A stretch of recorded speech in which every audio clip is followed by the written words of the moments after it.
Well, welcome to another edition of SoCal Sports Report Weekly Podcast. I am John Stellman, along with Vince Morales and John Adams. We are here again to discuss what's going on in the Southern California sports world, and believe it or not, a lot is going on. What we like to do each week before we get started is give you folks an idea of what we're going to be talking about, so you are up to speed on where we're going. I think the top story is going to be the Rams. A tremendous. Well, not a win. I mean, it wasn't. They did a good job. They're going to have to play better against Philly. But we'll talk about the Rams, the surprising Chargers, who are tied for first in the AFC West. We'll look at the college football playoff seedings and the upcoming bowl games. And I can tell you right now, I'm not real pleased with the Final Four. We'll look at the Bruins, who will play Kansas State in an unaffiliated CFP game. Also, the Dodgers and Angels, where they stand in the Ahtani Sweepstakes, and how that's playing out. Hot stove talk. We'll talk about Lavar Ball, and the Lakers want to keep him away from the media, or the media away from him, whichever way you want to look at it. Also, Li Angelo Ball, who his dad has removed from the UCLA program, which is another reason to. It's good. Get him out of here. UCLA doesn't need him, and the press doesn't need him. He needs us. We'll talk about the Kings. Great 4-0 road trip, coming home, playing tonight, actually, at Staples Center. A mention of the UCLA Bruins, who beat USC for the NCAA Water Polo Championships. The Bruins women's soccer team, was not so fortunate. They lost to Stanford in the final.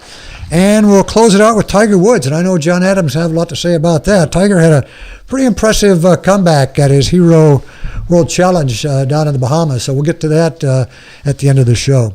So let's get right after it. The biggest thing, I was disappointed that the way Seattle handled Philadelphia this weekend.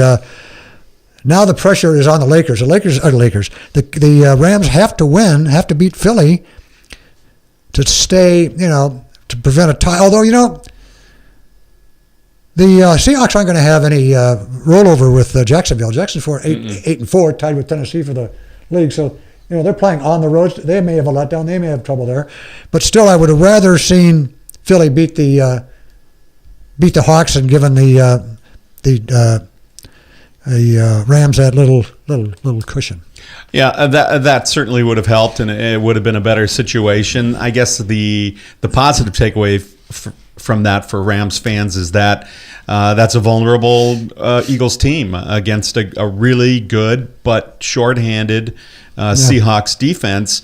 The Rams are going to be maybe a little dinged up, but that defense is every bit as good as the Seahawks, and so better for the Rams to get the Eagles on a downward turn. Right.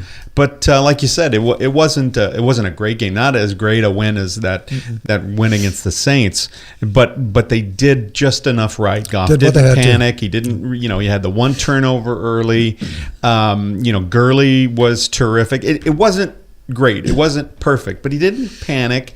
And there were a couple of things that you just say, there are plenty of ways, like we said before, these are so balanced that they sort of find a way. The defense kept the pressure on, Blaine Gabbert all game long. Yep. Goff didn't make it more than that one mistake early. And, the kicking game, again, a failure there. The one missed extra point, but overall some long kicks for Zerline again. Hecker with the 70-yard punt that was critical. Came at a critical time, flipped the field, and just little things like that. Again, it's not all on Goff. Right. They continue to beat the teams they're supposed to beat. That's the name of the game. They're not playing down to their competition. No. They're beating the teams that they need to beat, right? Which is, that's a good thing to have flowing into these playoffs, right? You're going into, I think they still have to go play at Seattle, right? Yes. Right. Yes. So there you go. So It's a tough schedule. It is, but I really believe that they're doing everything that they're supposed to. Now you just got to keep doing that, right? And don't try to play down to an opposition if, they got to go to Tennessee in a couple weeks.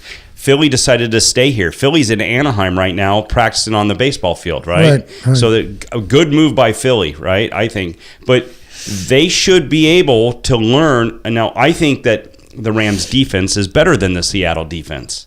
So, they should be able to find a lot of good notes in that game that they just played there to see how did Seattle do this playing against a defense that's pretty banged up, right? So, again, Vince, they continue to kick the ball well. The special teams guys are stepping up when they need to step up. It's just it's a very positive a defensive score, and you got to give it to them. I mean, that you're automatically going to have a winning season no matter what happens here. So it's all positive. It's just how do you keep these guys rolling in the same direction? And it's again, if they can go down and win these key games going down, it's just going to give you so much momentum going into the playoffs, Right. But if they do lose, if they go 1-3 or something like that and miss the play, it's going to be somewhat of a disappointing year, to be honest with you, because things are clicking in the right direction and they're playing good football, Yeah, and that's the thing where you get nervous as a Rams fan, because this is a team, that won 4 games last year, and so many things have been have changed, and they're on the right path, and they get to a point where now they're 9-3, they're leading the NFC Western Division, but the 4 games that are coming up, it's a tough road to hoe. So they got Philadelphia at home, coming off of a loss, 10-2. They have to go to Seattle. At Seattle, tough place to win, hard for the Rams, but not undoable. They've been able to do that before, and that's not a perfect Seattle team. They've been playing well, but they're banged up. Then Christmas Eve, they're at Tennessee, which again, another team that's not. The Rams are better. I think the Rams, no doubt about it. The Rams are better. Yeah. And then home against San Francisco, who will certainly be better with Garoppolo. I mean, that's he changes that. They're competitive. Yeah, they're competitive. Yeah. But overall, you can't just say don't play down your team. Exactly. Exactly. And I think going to East. So what's positive for the Rams here is if they can sneak out this win against Philly. Seattle has gone all the way to the East Coast and then come back all the way to the West Coast, where the Rams stay on the West Coast and they just go up to Seattle. So hopefully you get by with a great win against Philly. You've got momentum. It's just pouring out of your pores, right? And then you got a team that possibly gets banged up in Tennessee and comes back to Seattle, right? And you're going cross country. Yeah. So there's that positive, right? And if you could win 2 big games in a row, huge momentum going into the last 2 games, right? Yeah, exactly. Right. That's the thing. If you look at it from like the 30,000-foot perspective, as fans, you go, boy, if we can just go 2-2, 11-5, 2-2. We're either in a wild card or maybe Seattle. One of those 2 games is a win against Seattle, and maybe we put a little distance with ourselves. But the problem with that 2-2 is that if you lose to Philadelphia and you lose to Seattle, now you're 9-5. Now there could be a trap game in Tennessee, and you don't want to do that. So from 30,000 feet, it looks like 2-2 is great. 11-5, that's great. You're going to get into the playoffs. But if it's the wrong 2 games, then it could steamroll. It could snowball. And the other thing I read about is how they're preparing for more Philly fans in LA than Rams fans. Right, I read that. They're going silent count. They're thinking about going silent count due to the fact that how many Philly fans showed up at that Chargers game. And Sean looked at it and said, that's a lot of Philly fans. And if they're all here in Southern California, that place is going to be loaded with green. And I better be able to handle it something in it just in case. Right. Right. Jared can't get stuff. We're going to have to go on silent count. So he's actually thinking about doing that. Some of that I think is gamesmanship. It's Right. sort of like that, that's kind of the old Lou Holtz thing where, they're playing North Texas State and he's saying, no, we put our pants on one leg at a time, just like them. Yeah. And of course, what he was doing was just blowing smoke. Right. And, I've been in that stadium when there's been 90,000 plus, and I've been in that stadium when there's been 50 to 60,000. And if it's going to be 50, 60,000, there's not going to be a problem with it being half Eagles fans. It's just there's just not. If it was a 90,000 right capacity game, Yeah. and it was half Eagles, then you got to go silent count. Gotcha. But 50, 60,000, or what they've been drawing, Averaging, it's not a problem. I don't think it's a worry. Well, it's going to be here's and this is the other thing. It's going to come back to that Minnesota game, right? This is and that New Orleans game. They're in my mind they're 1-1 in the playoff games, right? So this is going to be a playoff atmosphere. Right. Where do you stand with this, right? Mm-hmm. And you're going to have 2 playoff games, quote, in a row, right? So how do we do? Right now they're 1-1 in our minds in playoff games, right? So how do they take the next 2 weeks? Because that's what it takes, to continue to go in to get to a Super Bowl, right? Is winning big games, right? So you've had 2, you're 1-1, and now let's see how you do in the next 2. And you're home 1 and you're away 1 . So I'm sorry, Vince. And to get to the Super Bowl, you got to learn how to win away. No, you're right. So, And I think even with that idea, though, when they went into Dallas for that game, that wasn't the bad Dallas team that everybody was. That was still a Dallas team that people thought were going to be at the top of the NFC East. They just. I agree with you in the first half, but I think Dallas quit in the second half. For sure. But what I'm saying is that going into that game, that was a big game for the Rams. Right, so I would say 2-1 in those playoff type games. Okay. Dallas quit. They quit. They quit. But and then we found out what they were made of, and we learned what Dallas was the second half of that game. Yeah. But again, that wasn't all on Dallas. A lot of that was that the Rams did that to them. No, true. So for me, I think 1-1 for sure, and maybe 2-1 in those playoff type atmospheres. 2 with an asterisk. I'll give you 1.5 and 1. Yeah, exactly. 1.5, 1.5. The Rams did make some nice adjustments in that Dallas game at halftime, though, too. Oh, yeah. For sure. And again, they're doing all the right things. I mean, that's the whole deal. They just got to continue to do that. And I'm a big fan of the coach. I think he really gets terrific. his players. The players have given him oodles of respect, and I think he's got them.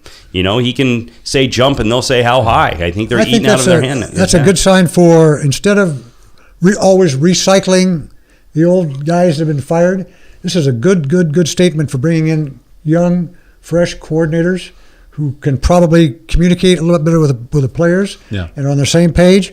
This guy's been great. I mean, It's what's happening in baseball, right? Do you agree with analytics? If you don't, you're not going to get this job, right? So you get, can you communicate with these younger kids, and if you can, then that's great. I mean, that you got to give it to Phillips, the defensive coordinator. He's an old guy, right? Yeah. He's learning how to deal with these young. The best thing that McVay did was hire, Wade Phillips. And we saw that they had some growing pains with his system. Yeah, it took a while. Early, but once they got it going, it was rolling. And McVay, even though at the tip of that iceberg is, boy, he's young, he doesn't have a lot of experience. He's a legacy. I mean, with his father and grandpa, he's been around. He's not just a wet behind the ears 34-year-old. He's just not. He's just not. It feels like it. Very mature for his age. It feels like it, but young enough to have that energy to just. They want to run through brick walls for him. Yeah. And again, before he even got there, what they were doing right as they let Fisher go and brought McVay in and started the personnel things, just made some terrific decisions. And the Whitworth free agency, I've said it again, I've said it in weeks past, it was the difference, the difference maker. You got that blindside tackle for Goff, and he's made all the difference in the world. And even in that game where the guy got by Whitworth, caused the fumble, Whitworth recovered the fumble, and it was a big play. That was a big play. Yeah. So even when Whitworth got beat on that, he doesn't get beat very often, but he was right there to pick up that. But I remember, many podcasts ago, it's like, pay Donald the money. Yes. Pay him the money. That's right. Yeah, and that's, boy, does he stuff the middle. It's unreal how good he is. Well, that's right. And he missed the first couple of weeks, too. He wasn't really in tip-top shape. Yep. Okay, how about the Chargers, which is the biggest story that nobody in Southern California seems to care about. Right. After the 0-4 start, 6-2, tied for the lead. They got two big games coming up. They travel to KC on the 19th of December, and they finish the season at home against the Raiders. And those are the two teams they're tied with. But Kansas City, I don't know. They've just imploded. They've completely crashed and burned. I don't know whether they're going to give the Chargers don't. I think the Chargers will beat them back there. I think they can. They get Washington at home right this week, and I'm scared of the game. They play very competitive football. They're like the Niners, though. They could, and this is what I'm getting to. The Chargers, which is different than the Rams, can play down to their opponents. Right. Cleveland had a chance to win that game. Oh, yeah. Okay? Yeah, and Bosa causes the fumble. We get the Perryman jumps on the ball, and more or less the game is over with from that point. But they're on the 20-yard line or 15-yard line. They have a chance to win that game. So what's different from the Rams, they just keep putting the gas pedal down and getting rid of it. And so does New England, right? Right. The Chargers will let anybody that is 0-11 give them a chance, right? And that's what you do. So you look at them. You can't do that against the offensive-minded Washington Redskins, because Cousins will hurt you, right? If you allow them to be in the game. And I'll tell you right now, that Jets game is going to be really hard to win in New York, and they play very competitive football. So we do have the weaker of the. If you're looking at this as a Kansas City Raiders Chargers, competition, the Raiders have the toughest schedule. We have the weakest schedule. But again, don't play down to your opponents. Exactly. Keep the gas. Keep got to take advantage of that. Yeah. And that's since the 0-4 start, they're averaging 10 more points a game than they were in the first four games. And all of the offensive defensive statistics, they're way up. They're playing great football. Right? Just don't play down to your competition. Yeah. When you have a chance to put it away. And that's what scares me. Yeah. So you're right. You got a 6-6 team playing 2 5-7 teams and 2 6-6 teams in the next 4 weeks to finish things out, and they're not playing right now like a 6-6 team. They're playing like that 6-2 team who's won 6 of their last 8, and they're playing a bunch of teams that have struggled or that are struggling. And you're right. Put the pedal to the metal, right. Step on their throats and get it done. Because I look at that. Look, 4-0 won't be easy, but it's doable. And 10-6 is doable. Yeah. 2-2 is probably more likely, but which doesn't get you anywhere. 8-8, it's like kissing your sister. Right. 3-1. I'll take 3-1. Yeah. Is what I'll take. I'll take 3-1. That's very doable, right? If you play the right football you're supposed to play. But I mean, they've had more than 400 yards of offense in the last 3 weeks.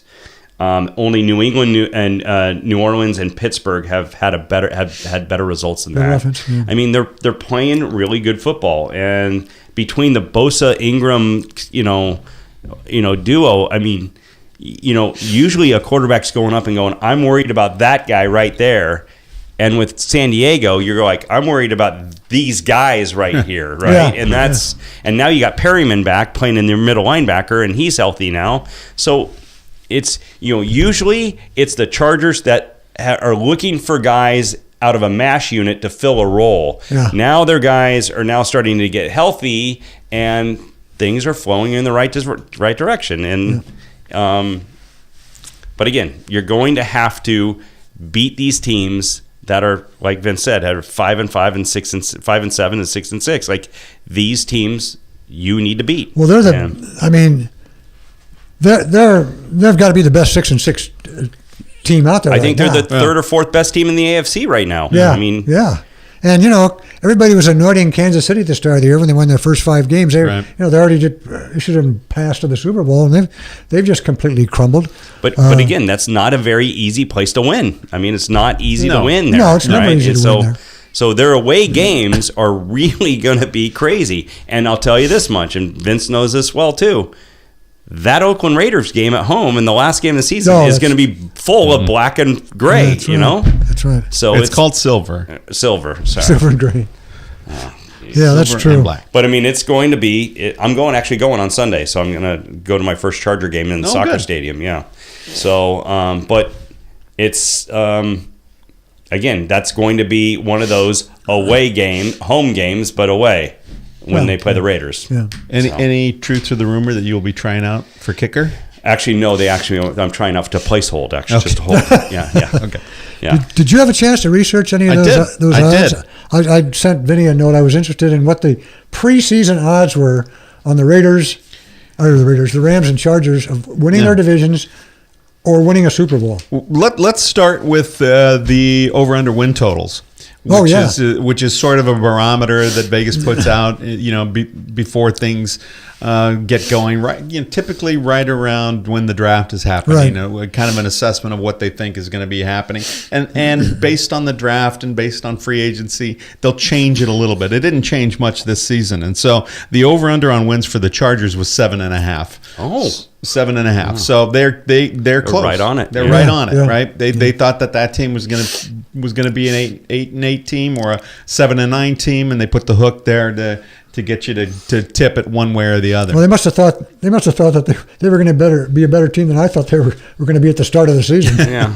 And then the Rams coming off a 4-win season, the over/under total Vegas set was 5.5. Wow! They shattered. Look at that, and they've that's shattered. great. Shattered, blown that out of the water. Terrific. So then you we're talking about the odds of winning the division, right? Which you wanted to get that. It was really interesting for me because obviously Seattle was the favorite for the Rams in the NFC Western Division. They were about 1-2 favorites to win the division, and then it was second was Arizona at 2-1. And then bringing it up with the Rams at 16-1. Wow. And then the 49ers at 25-1. What were the Chargers? And so now I'll get to the AFC West. Yeah. So for the West, it looked like Oakland and Kansas City were dual favorites, 2-1 to win the division. And then it was a short drop to Denver, which was about 5-2, 2.5-1, maybe a little shorter than that. Plus 225, and then the Chargers were bringing up the rear at 5-1. Not terrible. Wow, I thought they'd be bigger odds. At 7, somebody at 7.5 wins, they obviously didn't think that one team was going to be the standout. They did express early. Remember, everybody was going to beat everybody in that one. No domination. Yeah. So that was I found that very interesting. So if you were in Vegas before the season and you wanted to bet on the Rams to win the NFC Championship, you get 50-1 odds. 50-1? 50-1 odds to win the NFC Championship. AFC to win for the Chargers to win the AFC Championship was at 28-1. Oh yeah, and the Chargers to win the Super Bowl were 80-1, and the Rams were 100-1 shot to win the Super Bowl. Long enough odds as far as I was concerned at the beginning of the season. But so that's how Vegas foresaw everything, and clearly didn't give enough credit to the personnel changes that happened in the offseason. Goff has clearly made a big jump, and much of that attributable to the line and to the play calling of McVay, and just a lot of great thing happens. I think the Chargers are who Vegas thought they were going to be. Yeah. Right around there. Right. Yeah. So very, very interesting stuff. The college football playoff final seedings. Calm down. I'm not too thrilled with my boy, Mr. Saban. Yeah. Who I'm sure, ESPN televises all that. They got the Southeastern Conference Network. Yeah, of course. I'm sure they were in the boardroom with the whispering stuff through the air conditioning with the committee. Yeah. The committee just clearly said the SEC is the best conference in the nation, and that took precedent over Ohio State. They said, it doesn't matter that Alabama didn't win their conference. Didn't even play for it. Because Ohio State lost to Iowa. Well, I think what I'm understanding, and please correct me if I'm wrong here, is that they don't care about conference championships. Clearly. Apparently they not. only care about who are the best 4 teams. And that's bull. I mean, and again, right. and if everybody across the country says that's what they're looking for and that's what they want, that's what they got. And Vegas agrees with that. Right. And Vegas agrees with that. Why don't we just eliminate that? But that's not what it's about. There's more to it. And, Yeah. and the bottom line is that you have Power 5 power conferences, right? Right. Somebody's going to be left out. Right? Because there's only 4 teams. But when you start leaving out 2 conferences altogether, right? Yeah. Because you think one's better. So that's why I bring it to you. And I don't agree with this, but is the solution, okay? Is open forum, right? Obviously. If there's a 5 power conferences, right? Do we go to 8 now and add 3 wild cards to go with these 5 champions only? You have to be a champion winner, right? Yeah. So there's sure. your 5, right? And then 3, and you do this as 8. I know they're struggling with 4, right? So now you have these wild cards. Now you're going to have controversy on the wild cards, right? There's always going to be these are concrete. Here's 5 champions, right? Here's your 5 champions. You go from there, and then you have 3 wild cards. Now how you pick those is going to be a mess, right? But it's going to have. So do you think we change to 8, or do we just keep dealing with what we're dealing with 4? I'm not a big fan of the 8. I'd like to keep it at 4, but if it's going to be more fair for these conference champions like USC and to get in, I mean, you're gonna have to look. I'm not even arguing. I'm not even arguing this point because I think USC should be given a chance in the playoffs. I'm not even arguing that point. Right. I like the 4 playoff teams because I like Pete Carroll am in favor of the +1. So he says, hey, you've got these 2 games that are happening, and you've got teams that finish 1 and 2. He says, whoever they are, and 1. Add a game, you got the and 1. And so that's what they're doing. Right. That's how things were shaping out when we had the BCS, right? Except that there was always a little controversy about whether the top 2, the number 1, number 2 were playing. He goes, well, what about these other teams that might have been number 2 or whatever? So you do the and 1. I'm all for that. But then you start to get into this, and it doesn't matter whether it's 4 or you expand it to 8, Bama's still going to be the ones that Bama and the SEC are the ones who are the beneficiaries of all this nonsense. If you expand it to 8, you'll just have 5 Southeastern Conference teams. That's what I'm saying. Yeah. So now you got the 5 champions, and then you go Alabama, Auburn, and I don't know who else. Well, why not? Well, certainly, and again, because they're so SEC. It's totally SEC-centric and right. completely biased. So for me, and one of our friends came up with the solution of saying, you got your 5 conference champions, and they're in, and you bring in the undefeated, mid-major, like the UC or UC Central Florida, right? Florida, yeah. And then 2 at large. Oh, okay. And you get 2 at large. And whether one of them probably would have been Bama or whatever, you're going to get, or Wisconsin maybe, that seems more fair. And it's the first time since this started that I was on board for more than 4 in the playoff. But the reason we got here is because, I mean, we play the champ. If you're not going to reward a conference champion, then don't play the conference championship. Oklahoma was the only team in the Final 4 that won a conference championship. And here's Oklahoma's going to win this whole thing. As long as it's not Bama. Oklahoma's going to win this thing. Well, Clemson. Huh? Clemson. Oh, Clemson won their championship? Sure. Was their championship game? Mm-hmm. Yeah. Well, they killed Miami. Well, that's right. But why not? I mean, I don't understand what the point of conference championship games is if you're not going to honor the champion spot. The Pac-10, the Pac-12 did well and fine with that one forever. Yeah. And again, that's the other question is like, well, are you playing 8 conference games? Or are you playing 10? Right. So USC played 10. Stanford played 10 conference. They only played 9. SEC only played 9. SEC plays 8. So if you do go to this 8, right, then you got to look at Alabama and go, no more Mercer. Yeah, they played Mercer. So you got to back that down, right? So you got to back down these other I don't know, USC and UCLA can't play like San Diego State or somebody, whatever it is, but or Hawaii or whatever. So now what happens is if you're going to add, what would you add? 2 more games before the playoffs? That's what it would do, right? You go 8-4, 4-2, right? So it would be 2, whatever. So now you got to take 2 games out of your schedule. You can't make these kids play all that time and with 1 bye. So you're going to have to say Mercer. You can't add, right.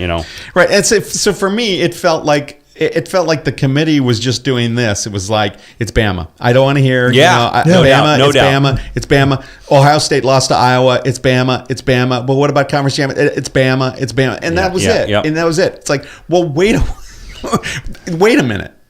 They played Mercer, then lost, then had a bye, and they still got in. Right.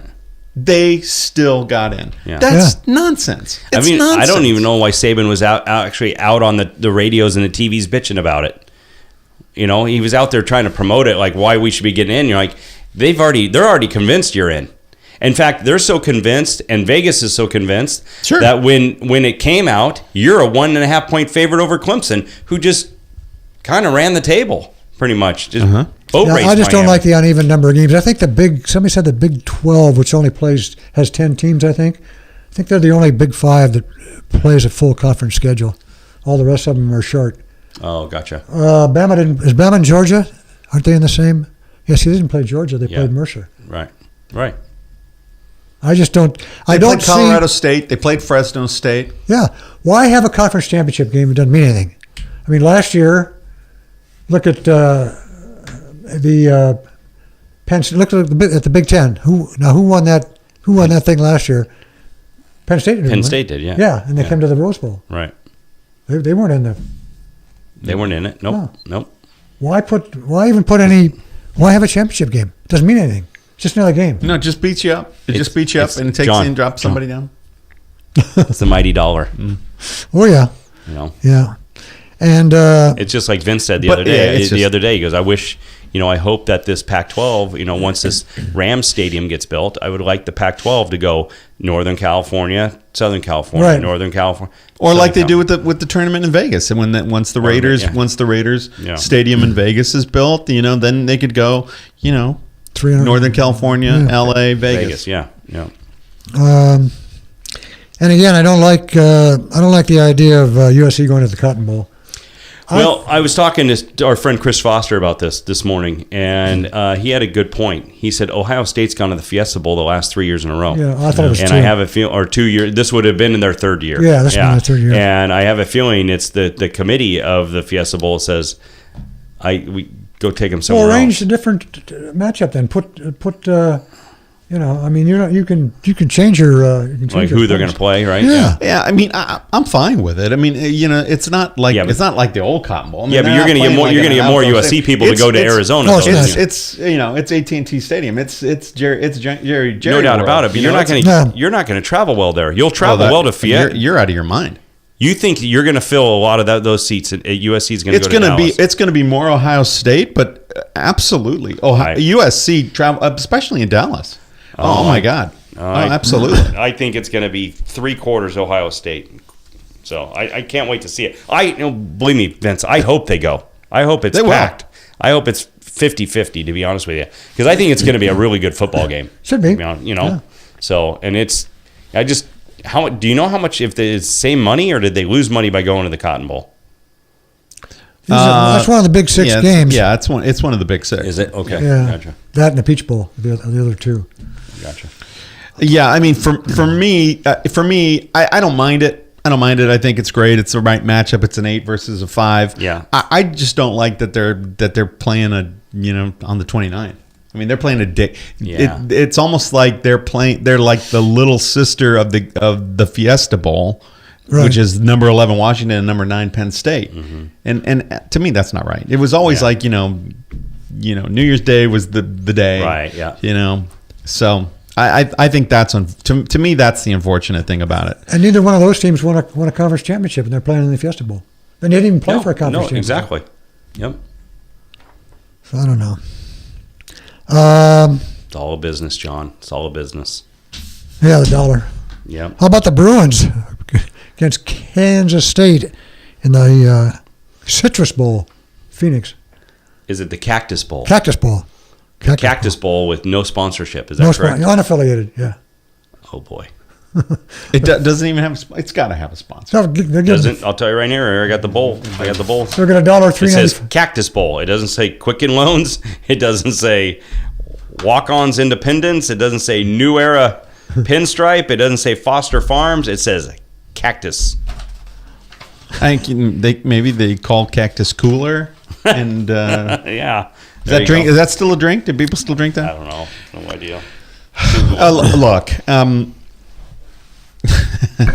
maybe it's an audition for Jed Fish to, for his coaching job.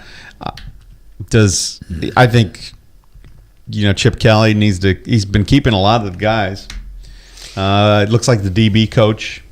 Well, there's is gone. 3 decommits in the last 4 days. At UCLA? And he just hired his defensive coordinator. He just hired Jerry Azzenario. Who was his DC? DC at Oregon. Was he the DC or like a linebacker coach? Sorry, defensive line coach. Yeah, he was defensive line coach. coach. And then he went with him to Philly, and he went to San Francisco. So he's been with Chip Kelly for a long, long time. So and that's fine. That's fine. None of those Oregon teams were really noted for being terrific defensive teams. They were good. I mean, they were good defensive teams, but they weren't outstanding great teams. Yeah.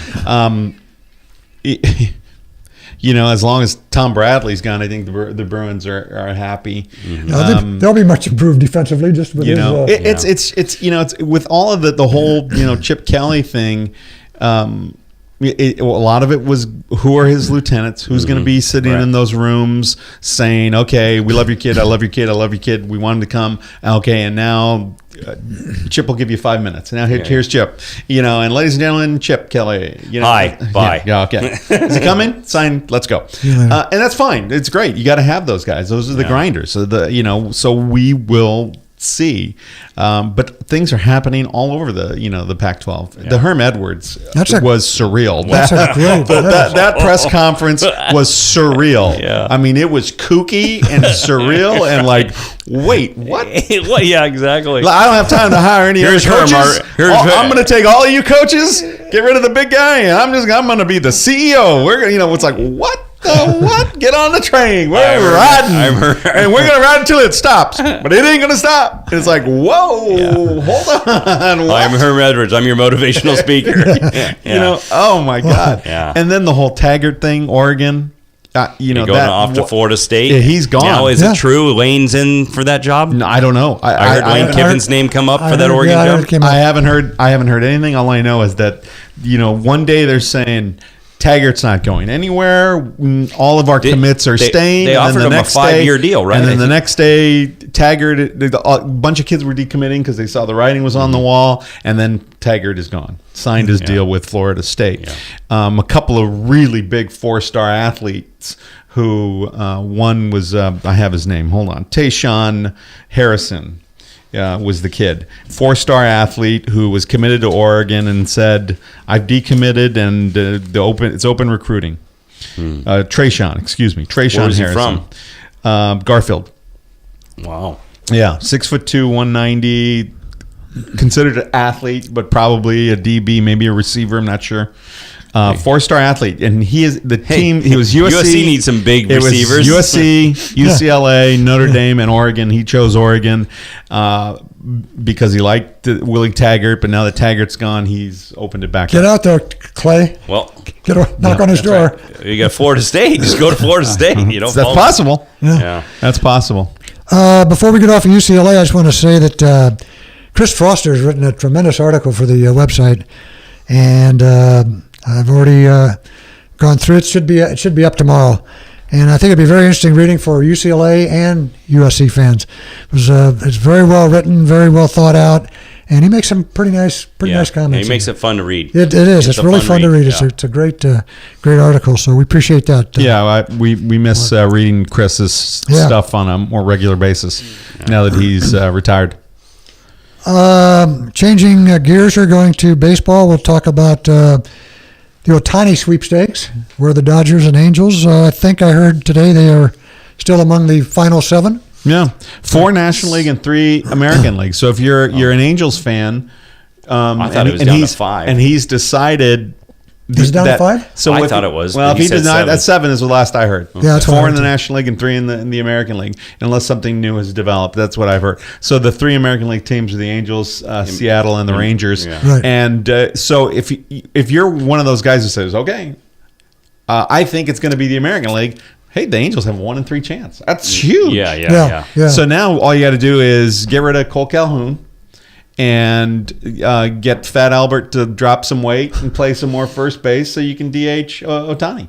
There you go. Why do you get rid of Cole Oh, Calhoun? no, I'm sorry. Your other first baseman, the other guy. Crone. Crone, Excuse me. Yeah, Sorry. That's fine. That's That guy, the other one, the keeper. Calhoun, I need Calhoun. I wouldn't get rid of Calhoun. I like Calhoun. He's a wanna scrap. go- I meant Crone. Yeah. Okay. Okay. That guy, you're happy if he's gone. Yeah. Yeah, I've seen too much of Crone. He comes up for 2 weeks, rips a baseball all over the place, then you don't see him. For the rest of the season. Yeah. He's But if Fat Albert could get down to...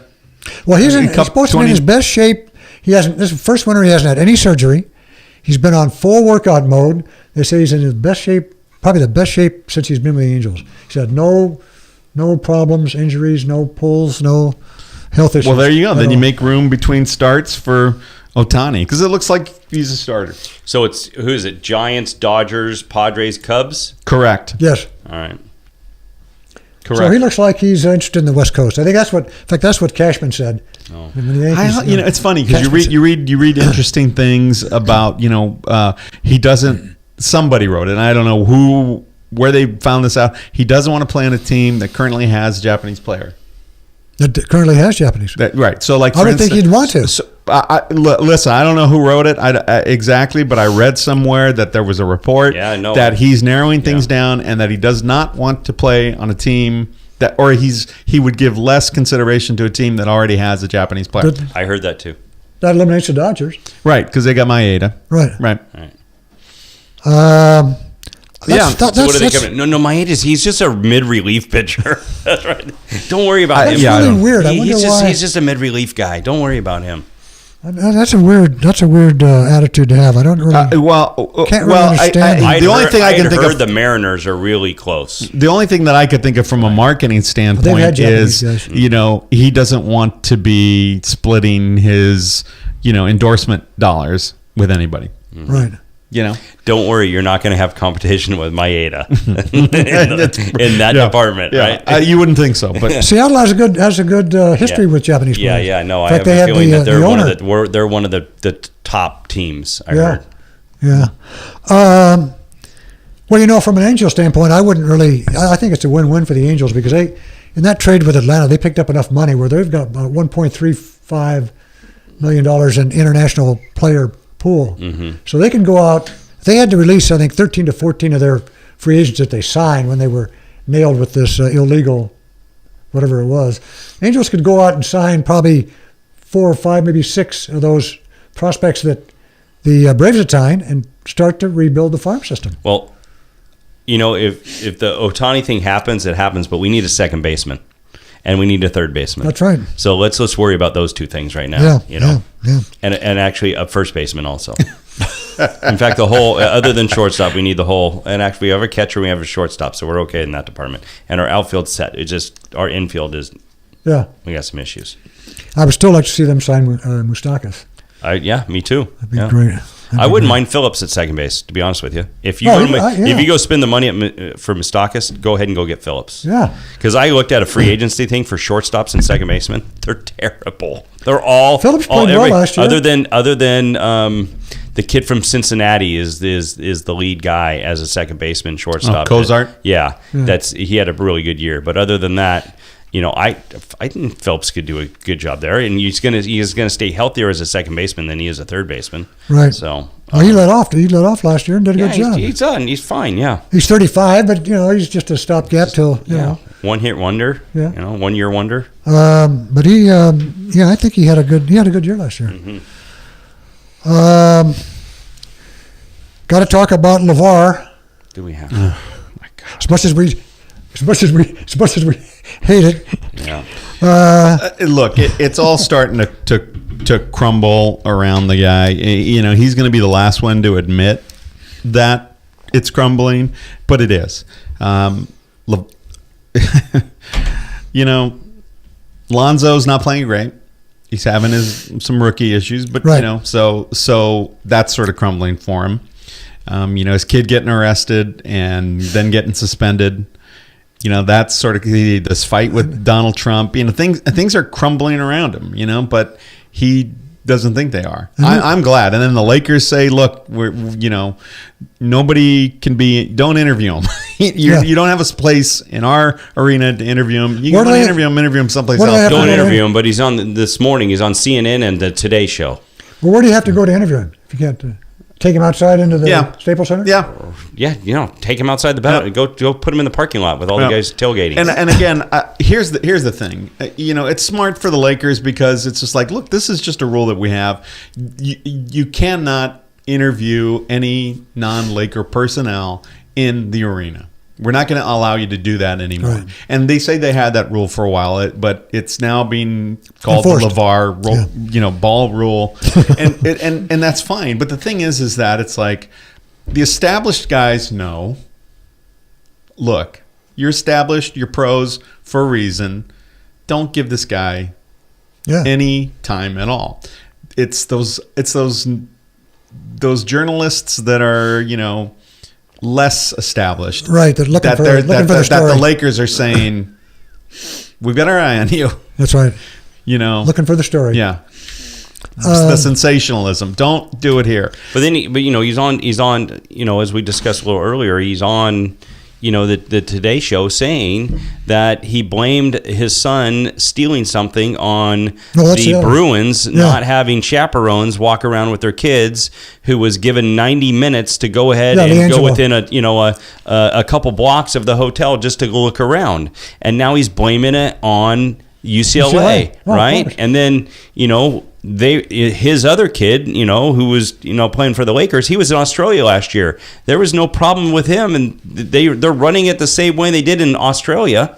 So here's the, we've talked about this, and I hate to talk about the guy and give him any time on the podcast, but he just goes ahead and goes the other direction of everybody else so he can keep the brand out there for people to want to go buy, his shoes and his hats and his t-shirts. How are shoe sales going this week? I have no idea. I hope they're just dead red in the dumpster, right? But that's what he's doing. He'll disagree with anybody because what is the networks like? They love controversy, right? Sure. What does reality television love? They love people screaming at each other, and that's what they want. They want him to throw the president under the bus. They want him to say that Walton's not the guy that should be coaching, and Alford's not the guy should be coaching, and he's terrible coaching because he's always right? And I just don't like to give the guy the time of day, but he's doing it to keep the brand going. Of course. The thing, and I hope nobody picks up his kid. I hope nobody picks him up. Yeah.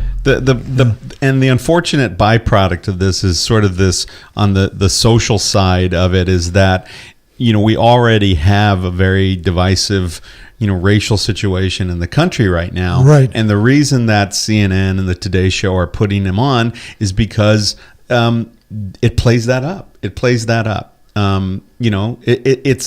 I don't think it's a coincidence that both Alford and Luke Walton are white coaches. Mm-hmm.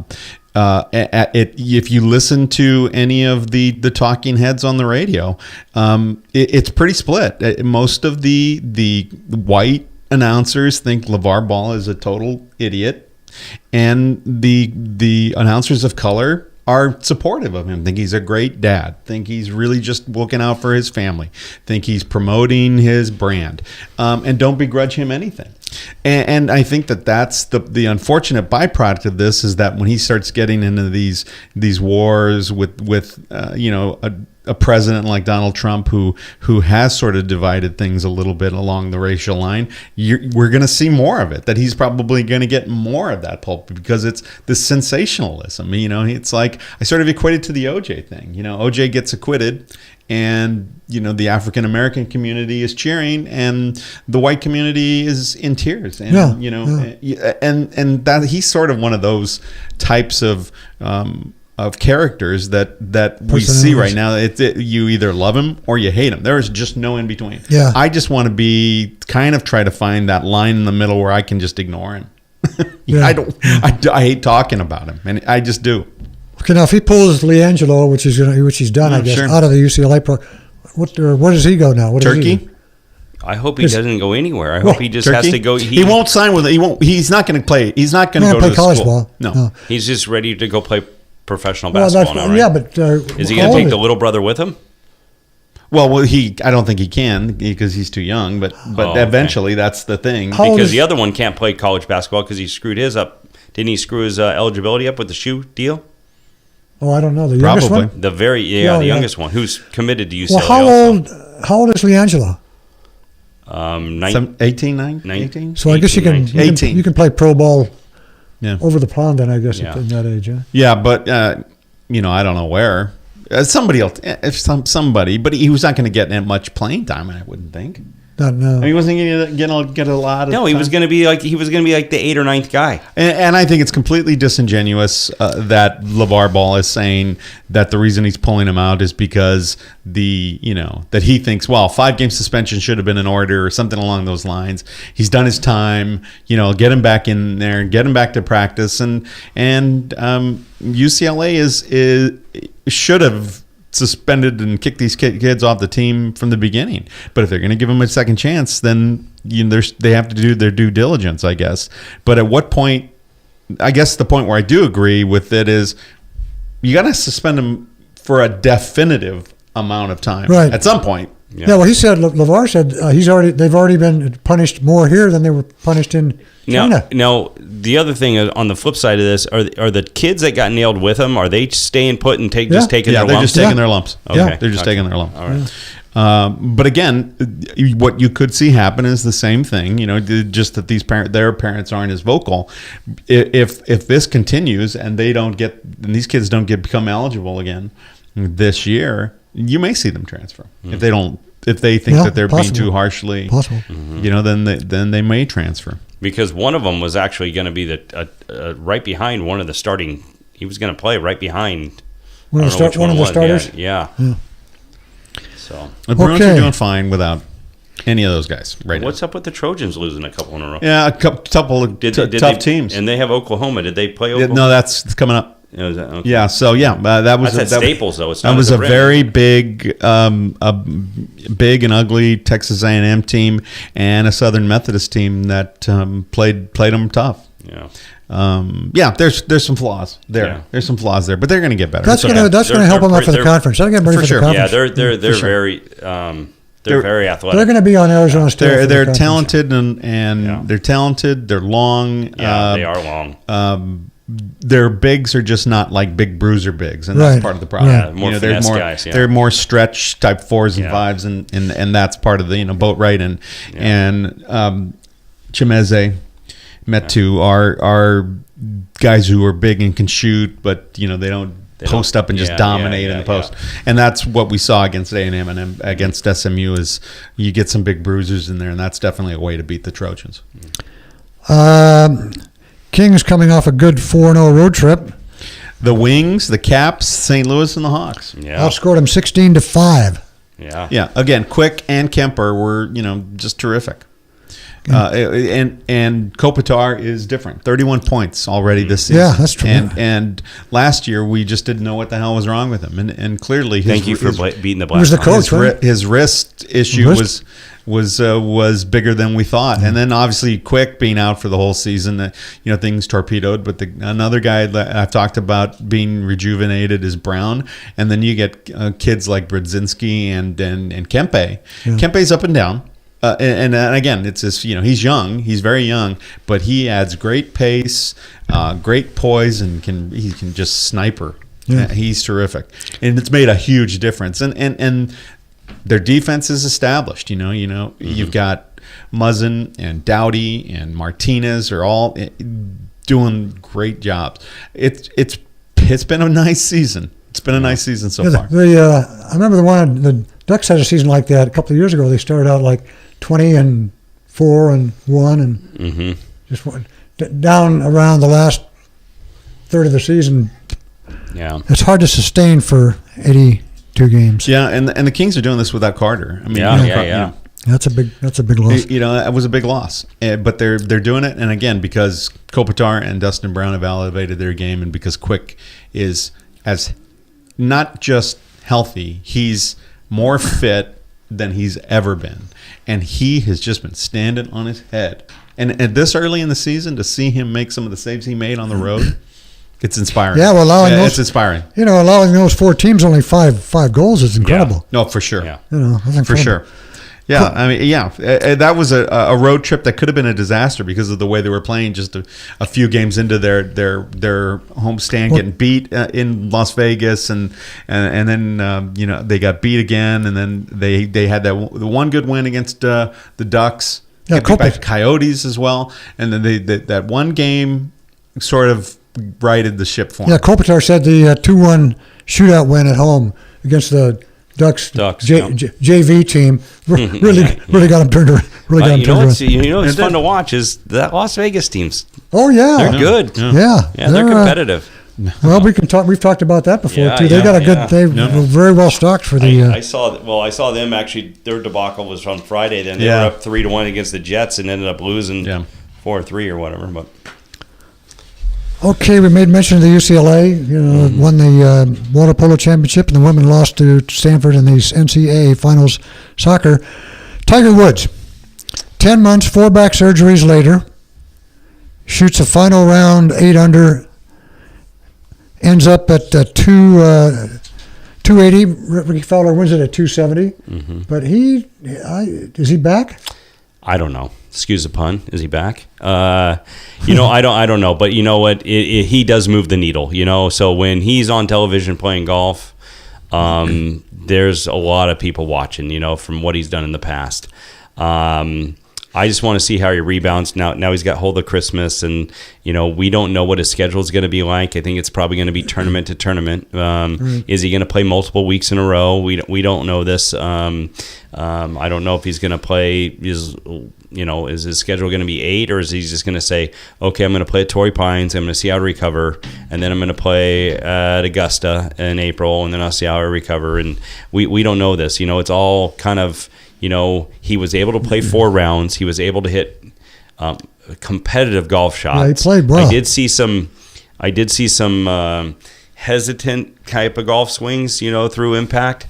But that's just nerves. He's just going to have to learn how to, get back into, his tempo. But there's a lot of people, the Randall Chamblees of the world, who was throwing him under the bus and then came out and apologized because he was wrong, because what he saw was very attractive. So I think it's a case by case basis. It's a wait and see. But playing 4 rounds, there's only 18 guys in the field. The golf course is pretty much wide open. You can start the balls left and right and bring it back. So how does he do in a tree line golf course? How does he do if there's rough? There's no rough there. So how is he done when he hit out of the rough? If he's got to try to muscle something out, is that going to twinge the back? I don't know. But I'll tell you right now, everybody's sending him a letter saying, please come to my golf tournament because it brings people out. Sure. And golf's only going to be in a better place if he's playing golf. But here's how I see it. Golf is a demanding game. It's demanding physically. It's also demanding emotionally, and you need to be really talented to play it well. But the way that I see it is that it's like he pitched a simulated game off a mound. That's what it feels like to me. It doesn't feel like, oh my God, he was competitive in a tournament. What the hell tournament was this? It was his tournament. It's the Hero. Okay. Yeah, the Hero, which is, there's 18 players. 18 players. 18 players. So you already got a top 20, no matter what, right? Right. And then, but there were the top 10 players in the world. 10 of the top 15 players or 20 players in the world were there. So he was playing against tough great competition, yeah. right? Yeah. So Yeah. it wasn't, Jason Steve and all you know, those guys. it wasn't playing against Frank Licklider and, Yeah. you know. I guess I'm not arguing that. I just think that But I hear what you're saying, condition-wise, though. it feels like it was, he pitched a simulated game off a mound. That's what it feels like to me. Let's see him in a real tournament with full field. Right. And then, like you say, on a course that's not as forgiving, Right. With conditions that are not as forgiving, and Right. So like the front nine, right? 3 par 3s, 3 par 5s, and 3 par 4s. So I mean, the par 5s are all scoreable, right? But I'll tell you, on his behalf, he was hitting, drivers 320 and 310, and 3 woods that were going 290, and it's like he's hitting the golf ball a long way. And there was words throughout social media that, wow, Rickie even said he's hitting it by me at times. So, and Rickie's above average, right? But I mean, still, that's saying something, right? Yeah. So, and there was Justin Thomas off the first hole, and he hit a pretty good drive, and Tiger hit it like 8 to 9 by him, right? So that was like, wow, he he does have power in that golf swing. Yeah, he's going to help the ratings. He's going to help the game. No doubt. But what was that second round? 75? No, the second round was 75, and then on his the third round it was blowing pretty hard. Only one guy broke par, so he shot 72. But then he came back with a 68, right? So he came in 9th, I think it was, some 8th or 9th or whatever. But again, the last day he shot 4 under. Rickie shot 61. He shot 11 under, right? So it was for the taking, that day. Wind was very low, but again, all positive, right? I think, and I guarantee you, the golf world, the fans are like, when's the next one? When can we watch him again? No, there's no question. It's a green light, and green light means go, and let's see the next one. But I'm not ready to. Right, I'm gonna wait and see. I'm not ready to declare him back. Right. Yeah. Yeah, I really started taking a keen interest in golf when Tiger first came on the scene. I kind of followed him pretty much all the way along, and really I lost interest. John, if you get some time and you can throw up a YouTube videos and stuff, look at him when he was swinging in 2002 to where he's swinging right now. Oh yeah. I mean, the hip rotation through the impact is just Mach 5, right? And now he's like cruising in a Cadillac type of deal. It's a big difference. So he's had to learn that whole. Exactly. Is it an Escalade? Yeah. I'll give you Escalade. Is he being chased by a blonde woman with the 9 driver? Iron? With a 9 iron? With 9 irons? Yeah. So. All right. It's good. I'm glad he's back. It's good for golf. It's good for golf. Yeah. It's great for golf. So. Anybody have any closing thoughts? Or Mater Dei beat St. John Bosco yeah, it was good. pretty handily, I guess. I didn't get to see it, so 49, 20, 42, 29 or something. They were good. It was a little closer down the earlier, but Daniels was terrific. The USC commit, junior. Yeah. He was terrific. They played he's only a junior. Yeah. He's only a junior. Wow. Yeah. And he's so now, how's the whole state? Now is the state thing? They play that DeSalle. De La Salle. Do they play De La Salle for the state championship? Up in Sacramento. Okay, gotcha. Saturday. Oh, it is Saturday. Okay. It'll be on, I think, Prime or Fox or something. Okay. Yeah. Yep. Yeah. Okay. All right, guys. I think that'll do it for this week. We are out. Good night. Peace.